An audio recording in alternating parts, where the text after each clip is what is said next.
Welcome back to Backspace Academy. In this lecture, we're going to run through some of the storage services that are available on AWS. Then we'll look at some examples of how you can use these. And finally, we'll finish up with a hands-on lab using one of these services. Amazon Simple Service, or S3 for short. It's designed to store and access any type of data over the internet. It's a serverless service, and as such, we don't need to worry about what is behind it. It's obviously a file server, an operating system, a hard drive, but we don't need to be concerned about that at all. We just simply need to create this thing called a bucket, and then we upload objects to that bucket. The bucket grows as we add objects to it, and the size of that bucket is theoretically unlimited. AWS, it just looks after everything for us.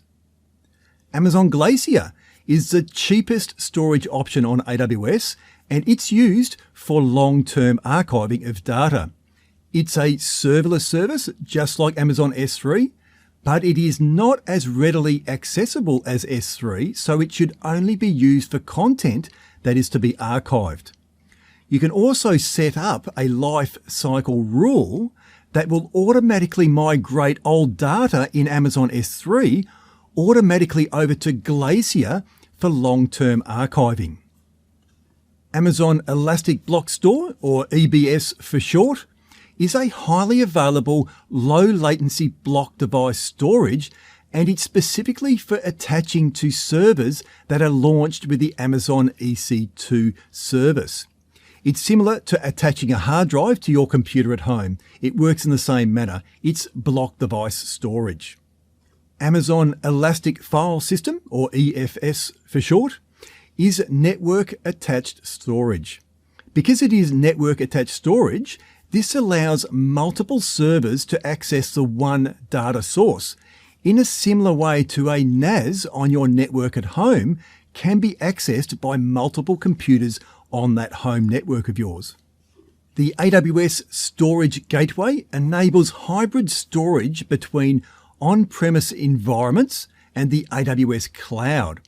It provides low latency performance by caching frequently used data on premises while storing the less frequent data in Amazon Cloud Storage Services.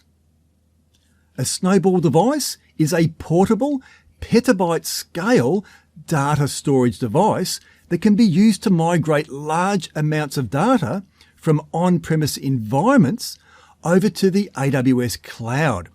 You simply download your data to the Snowball device.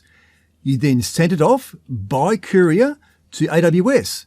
They will receive that and then upload that data to an AWS storage service for you. Okay, so let's have a look at some examples of using the storage services. In the white there, we've got the AWS cloud. Now we can create a VPC inside that AWS cloud, and that VPC, or virtual private cloud, is our own private space within the AWS cloud. And that is an impenetrable fortress against attack. And no one will be able to enter our own private space without us allowing that to happen.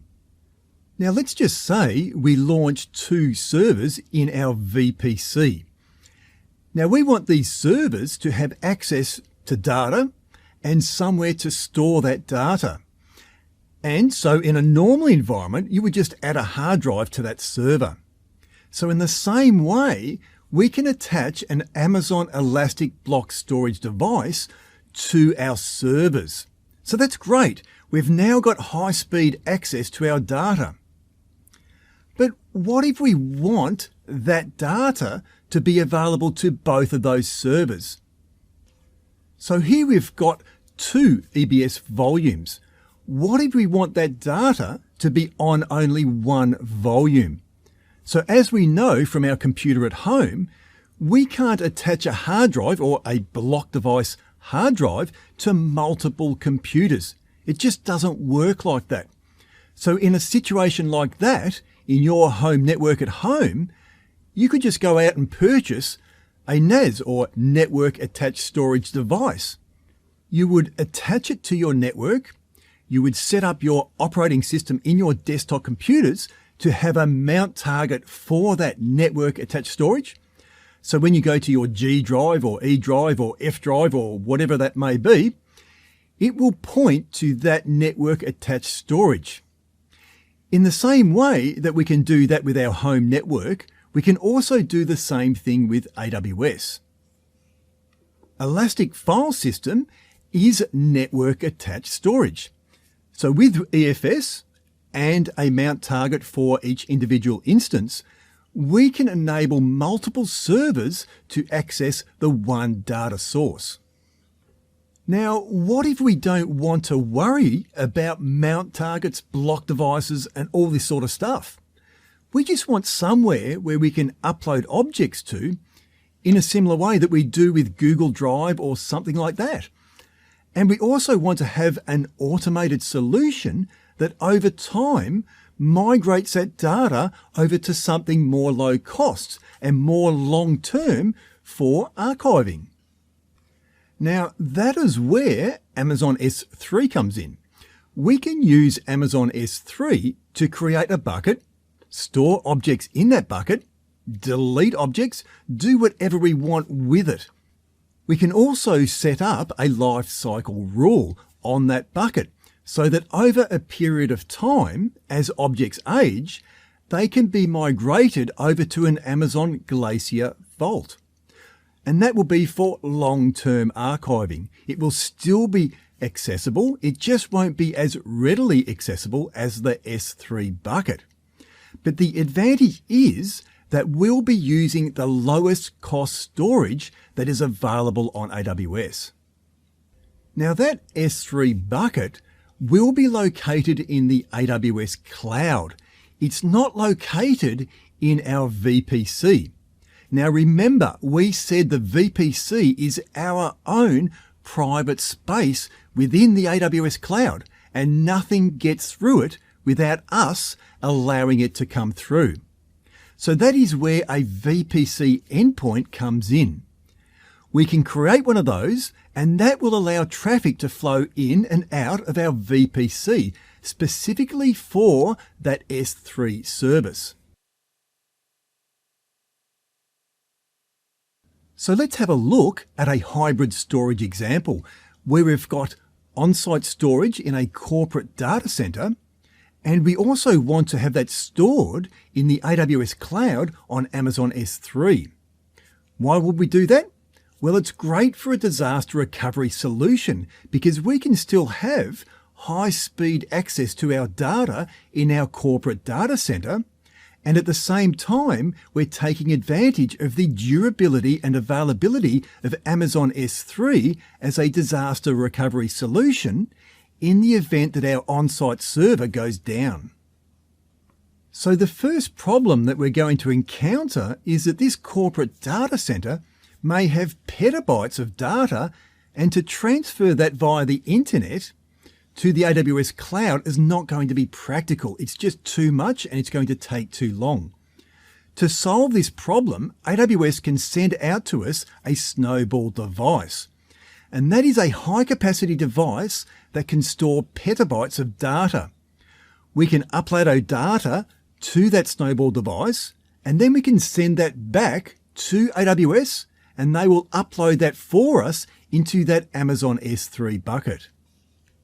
Then we've got to find a solution for making sure that the data in our corporate data center is synced with the S3 bucket. Now that's where the AWS Storage Gateway comes in, and that will orchestrate all of that syncing for us. And so if you've got a high-speed link between your corporate data center and the AWS cloud, which is what you can have with the AWS Direct Connect service, you can have the storage gateway orchestrate and manage all of that syncing for you. It will get your popular content, your content that is frequently accessed, and it will store copies of that on site in your on-site storage. But at the same time, it will also store all of that data in the Amazon S3 bucket for you. Then you've got the advantage of having all of the durability and availability of Amazon S3 as a disaster recovery solution. But at the same time, you've got high-speed access to your data, which is also stored on the corporate data center. Let's have a go at using the Amazon S3 service. What we're going to do now is that we're going to use the AWS Management Console to connect into the AWS Cloud. Then we're going to create an Amazon S3 bucket. We're going to upload some files to that bucket. Then we're going to download those files from that bucket. And then finally, we're going to empty the bucket and delete that bucket. The instructions for this lab are detailed in the Intro to AWS lab notes that you used for the previous lab. Let's get into it.